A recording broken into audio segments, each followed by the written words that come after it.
आम आदमी पार्टी और कांग्रेस की जॉइंट प्रेस कॉन्फ्रेंस, इंडिया गठबंधन की इस जॉइंट प्रेस कॉन्फ्रेंस में बहुत बहुत स्वागत है। आज जो हमने चंडीगढ़ मेयर चुनाव में देखा वो सिर्फ एक असंवैधानिक या गैर कानूनी चीज ही नहीं थी, बल्कि राष्ट्रद्रोह था, देशद्रोह था। आज जो हमने फर्जीवाड़ा, जो गैर कानूनी काम, जो इलीगैलिटी चंडीगढ़ मेयर चुनाव में देखी है, उसे सिर्फ और सिर्फ राष्ट्रद्रोह कहा जा सकता है। आप सब ये बात जानते हैं कि मेयर के चुनाव में 20 वोट इंडिया गठबंधन के पास थे और मात्र 16 वोट भारतीय जनता पार्टी के पास थे। 15 और साथ में अगर मैं एक और अन्य वोट भी जोड़ दूं, जहां 20 वोट आम आदमी पार्टी और कांग्रेस पार्टी के इंडिया गठबंधन के पास थे, वहां गठबंधन का जीतना, इंडिया अलायंस का जीतना तय था। और अपनी हार को सामने देख बीजेपी ने षड्यंत्र रचे। सबसे पहले 18 जनवरी को होने वाले चुनाव में प्रिसाइडिंग अफसर, जो चुनाव कराता है अफसर, उसे बीमार करके अस्पताल में भर्ती करा दिया ताकि उस दिन चुनाव ना हो। फिर चुनाव की जब नई तारीख आई, जो हाईकोर्ट ने निर्धारित करी, उस बीच ऑपरेशन लोटस करके आम आदमी पार्टी की और कांग्रेस के पार्षदों को खरीदने की कोशिश करी गई। जब बीजेपी का ऑपरेशन लोटस भी फेल हो गया, तो बीजेपी ने आज आप सबकी आंखों के सामने और आप सबके कैमरों में कैद जो फर्जीवाड़ा किया है, पहले मैं वो सिलसिलेवार तरीके से आपको बताना चाहता हूं। बीजेपी ने अपने ही पार्टी के माइनॉरिटी विंग के ऑफिस बियरर को प्रिसाइडिंग अफसर बनाया। यानी कि जो शख्स घोषित भाजपा का सदस्य है, उनका ऑफिस बियरर है, पदाधिकारी है, उस माइनॉरिटी विंग के सेक्रेटरी को प्रिसाइडिंग अफसर बनाकर उसकी देखरेख में चुनाव कराने की घोषणा करी। चुनाव में जब वोटिंग समाप्त हुई और काउंटिंग की बारी आई, तो इस भाजपा के ऑफिस बियरर प्रिसाइडिंग अफसर ने किसी भी पार्टी के इलेक्शन एजेंट को आगे नहीं आने दिया। आप सब जानते हैं, आप सब चंडीगढ़ मेयर चुनाव देखते आए हैं, जब भी वोटों की गिनती होती है तो इलेक्शन एजेंट, तमाम पार्टियों के इलेक्शन एजेंट अपनी आंखों के सामने काउंटिंग टेबल पे खड़े होकर काउंटिंग करवाते हैं। लेकिन पहली बार इतिहास में देखा गया कि इलेक्शन एजेंट्स को दूर कर दिया गया, उन्हें टेबल के नजदीक नहीं आने दिया गया। और उसके बाद जो हुआ, आपने देखा कि कैसे भाजपा के इस पदाधिकारी ने, जो प्रिसाइडिंग अफसर था आज के चुनाव का, उसने अपने पेन से बैलेट पेपर पर इंक लगा लगाकर उस सारे बैलेट पेपर को इनवैलिड किया और फिर चुनावों की गिनती में, वोटिंग में, वोट काउंटिंग में उस एक एक बैलेट पेपर को इलीगल घोषित किया। पहली बार चंडीगढ़ मेयर चुनाव में कुल 36 वोटों में से 8 वोट इनवैलिड घोषित कर दिए गए। इतिहास में आज तक नहीं हुआ। आम आदमी पार्टी और कांग्रेस के गठबंधन को 20 वोट पड़ने थे, हमें 12 वोट पड़े और हमारे 8 वोट इनवैलिड घोषित कर दिए गए। और भाजपा का एक भी वोट इनवैलिड नहीं घोषित किया गया। भाजपा के और उनके कुल वोट 16 थे, उनको 16 वोट पड़े और आम आदमी पार्टी के 20 में से 8 वोटों को इनवैलिड यानी कि अवैध घोषित करके हमारे वोटों को घटाकर 12 कर दिया गया।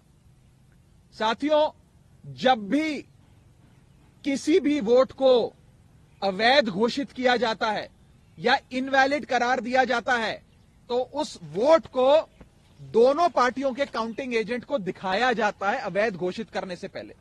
यह डमी बैलेट पेपर है जो मैं आप सबके सामने लाया हूं।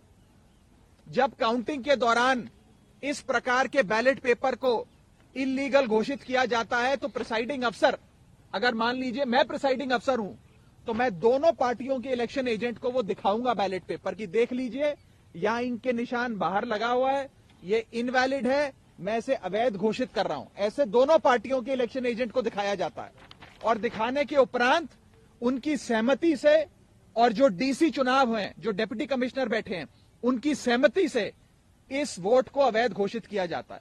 लेकिन आज ये नहीं हुआ। आज ना इलेक्शन एजेंट को दिखाया गया, ना डीसी को दिखाया गया, और बस एक एक कर आम आदमी पार्टी के वोटों को और कांग्रेस पार्टी के वोटों को अवैध घोषित कर दिया गया।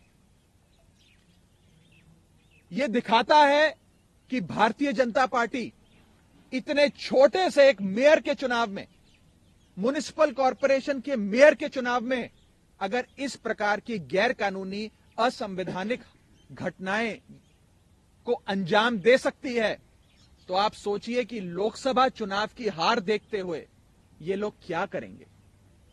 क्या भाजपा इस देश को नॉर्थ कोरिया बनाना चाहती है कि इस देश में चुनाव ही ना हो, और चुनाव सिर्फ उसी स्थिति में हो जहां भारतीय जनता पार्टी पूरी मशीनरी को रिग कर पूरी चुनावी प्रोसेस को विशिएट कर चुनाव जीत सके। साथियों, मैं अनिल मसीह, जो भारतीय जनता पार्टी के माइनॉरिटी विंग के पदाधिकारी हैं और आज के प्रिसाइडिंग अफसर हैं, उनके खिलाफ कार्रवाई की मांग करता हूं। आपराधिक मामला दर्ज होना चाहिए और उनकी गिरफ्तारी होनी चाहिए। ऐसे लोग और ऐसी पार्टियां जो हमारे देश की लोकतंत्र की सरेआम हत्या कर रहे हैं, उन लोगों को बाहर रहने की कोई आवश्यकता नहीं है। उन लोगों की सही जगह जेल है, उन लोगों को जेल होनी चाहिए। और मैं एक और आपको फैक्ट बताना चाहता हूं। जब भी काउंटिंग के दौरान कोई भी इलेक्शन एजेंट पार्टी का ऑब्जेक्शन रेज करता है तो उस ऑब्जेक्शन को डिप्टी कमिश्नर और वहां पर बैठे जो इलेक्शन ऑफिसर्स होते हैं उनसे सलाह मशवरा करके उसका हल किया जाता है। आज पूरे सदन में हंगामा चल रहा था, लोग आपत्ति दर्ज कर रहे थे, प्रिसाइडिंग अफसर के कंडक्ट पे सवाल खड़े कर रहे थे, लेकिन प्रिसाइडिंग अफसर इलेक्शन कराते रहे, काउंटिंग करते रहे, और जैसे ही बीजेपी के कैंडिडेट को उन्होंने घोषित किया बतौर विजेता, उसके बाद जितने भी बैलेट पेपर थे काउंटिंग के, उन्हें जल्द से जल्द हटाकर एक कमरे में लॉक कर दिया गया। न जाने उन बैलेट पेपर्स के साथ इन लोगों ने आगे क्या किया होगा। बैलेट पेपर तक किसी पार्टी के किसी प्रत्याशी को, किसी काउंसलर को नहीं दिखाया गया। बैलेट पेपर तक गायब कर दिया गया है। यह आज सरेआम देश का एक महत्वपूर्ण शहर चंडीगढ़ में आप सबकी आंखों के सामने घटा है। मैं बस इतना ही कह सकता हूं कि भारतीय जनता पार्टी इंडिया गठबंधन से इतना घबरा गई है, इतना डर गई है कि अब वो इस प्रकार की असंवैधानिक घटनाएं, गैर कानूनी घटनाओं को अंजाम दे रही है। मैं सीधा बस इतना कहना चाहता हूं कि भारतीय जनता पार्टी ने जो आज चंडीगढ़ मेयर चुनाव में किया है, वो सीधा सीधा देशद्रोह है। ये देशद्रोह से कम चीज नहीं है, और इन लोगों के खिलाफ कार्रवाई होनी चाहिए। नहीं तो इस देश के आम आदमी का लोकतंत्र से और चुनावी प्रक्रिया से विश्वास उठ जाएगा। मैं आगे अनुरोध करूंगा कांग्रेस पार्टी के वरिष्ठ नेता पवन बंसल जी को कि वो आपको संबोधित करें। धन्यवाद जी। दोस्तों, जो आज म्युनिसिपल कॉर्पोरेशन चंडीगढ़ के बीच में हुआ है, ऐसा जंगल राज का नाच कभी कहीं नहीं देखने को मिला होगा। आदमी कल्पना भी नहीं कर सकता था कि इस हद तक भारतीय जनता पार्टी बुखलाकर अपनी हार अपने सामने देखती हुई इस हद तक पहुंच जाएंगे। बिल्कुल स्पष्ट तौर पे पहले दिन से जब 10 तारीख को इलेक्शन डिक्लेयर हुए थे, वो जानते थे कि उनके पास 15 हैं, 14 उनके अपने काउंसलर, एक एमपी, और अगर एक अकाली दल उनके साथ वोट डालें तो एक वो, और इधर कांग्रेस और भारत और आम आदमी पार्टी के पास 7 और 13 मिला के 20 कैंडिडेट बनते थे। आपस में हमारा फैसला हुआ था कि जैसे पहले by default Bharatiya Janata party को जीतने दिया, हम लोगों ने गैर हाजिर रहकर इस बार ऐसा नहीं करेंगे, क्योंकि इससे पहले जैसे आप जानते हैं दिल्ली में पार्टीज का एक गठबंधन Indian national democratic inclusive alliance के नाम पर गठित हुआ था। उसमें दोनों आप और कांग्रेस उसके सदस्य हैं, उसके कंस्टिट्यूएंट्स हैं। वहां अभी बातचीत चल रही थी। इसमें इतनी बीच में ये इलेक्शन आए जिसका फैसला एकदम करना था, तो यहां हमें उसी माहौल को बनाने के लिए जिसमें वहां था कि एज फार एज पॉसिबल आपस में अलायंसेज होते रहेंगी, उसके लिए यहां हमने ये फैसला किया हम इकट्ठे मिलकर ये चुनाव लड़ेंगे। बीजेपी को हराने के लिए, बीजेपी को ही सिर्फ हराने के लिए नहीं, सही मायने में लोकतंत्र को फिर पुनर्जीवित करने के लिए, लोकतंत्र की भावनाओं को फिर आगे लाने के लिए, और जो लोकतंत्र के साथ उसका गला घोंटा जा रहा था उसको रोकते हुए, और फिर लोकतंत्र जिस हिसाब से हमारे स्वतंत्रता से संग्रामियों ने उन्होंने जैसे लड़ा था, जिस कल्पना के साथ, जिस विचार के साथ, जिस आइडिया ऑफ इंडिया, हिंदुस्तान की सोच को आगे बढ़ाने के लिए उसको ये खत्म किए जा रहे थे, समदर कर दिया था उसको, बिल्कुल गला घोंट रहे थे उसको बचाने के लिए इकट्ठे हुए हैं। ये लोकतंत्र को बचाने के लिए ये ऐसा गठबंधन बना है। उसकी शुरुआत आप जानते हैं सब चंडीगढ़ से यहाँ होनी थी और हो रही थी।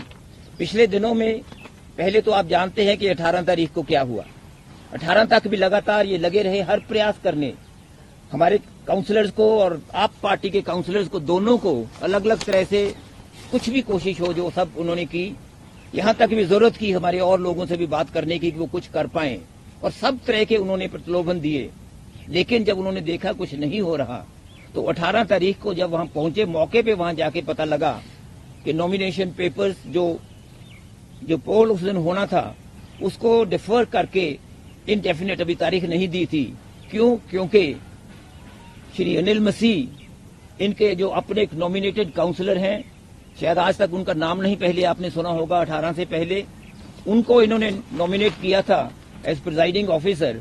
उनको बीमार कर दिया क्योंकि बहुत आसान था उनको हिदायत देनी, और अस्पताल में वो चले गए। वहां दो बातों के बीच में बहुत बड़ी कॉन्ट्रडिक्शन थी। ये बातें जरूरी हैं ये बताने के लिए कि ये एक इंट्रीग, एक साजिश के तहत सब हो रहा था। उस वक्त उन्होंने तो अपनी स्टेटमेंट में प्रेस को कहा कि मैं काफी समय से मेरी बैक पेन है, लेकिन डिप्टी कमिश्नर ने कहा कि मेरे पास समय नहीं था कोई और किसी काउंसलर को नॉमिनेट करने के लिए, जो मौके पे भी एकदम हो सकता है। अगर मीटिंग में सभी सदस्य इकट्ठे भी हो जाएं, अगर वहां प्रिजाइडिंग ऑफिसर नहीं पहुंचे, उनमें से एक को भी किसी को उठा के वहां बैठा दिया जाता है कि ये प्रिजाइड ओवर करेंगे। लेकिन उन्होंने ऐसा नहीं किया। जब अपने उन्होंने एक्शन में एक कमी देखी तो लॉ एंड ऑर्डर का सिचुएशन उन्होंने खड़ा कर दिया। लोग इनके पहुंचे हुए थे 16 तारीख को दफ्तर में हल्ला करने के लिए, लेकिन उसका फायदा उठाते हुए इन्होंने इलेक्शन 6 फरवरी के लिए डिक्लेयर कर दिए। बेबस होकर हम लोगों को हाई कोर्ट में जाना पड़ा, और हाई कोर्ट ने जो फटकार उनको दी आप वो सब जानते हैं, आपने सब देखा है। और उसके हाई कोर्ट के हिदायत पर ये आज हुआ कि आज इलेक्शन 30 तारीख को तय हुए। हाई कोर्ट ने ये जरूर कहा था कि जो काउंसलर्स हैं उनके साथ उनके समर्थक कोई ना आए, लेकिन हाई कोर्ट ने ये नहीं कहा था कि वहां मीडिया भी नहीं पहुंचे। इन्होंने ये पहली बार, और चीजों के साथ साथ एक पहली बार ये किया कि मीडिया को भी वहां आने नहीं दिया।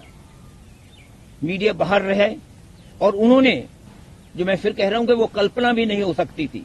हमें ख्याल आता था दिमाग में भी ऐसी क्या चीज है कि जब इनके तावड़े जी यहां आए वो कह रहे थे कि हम जीतेंगे, हर हालत में जीतेंगे, आप आश्वस्त रहिए कि हम जीतेंगे। अपने काउंसलर्स को कह रहे थे भी क्या ऐसी चीज है जिससे वो करेंगे। सब प्रयास उनके विफल रहे।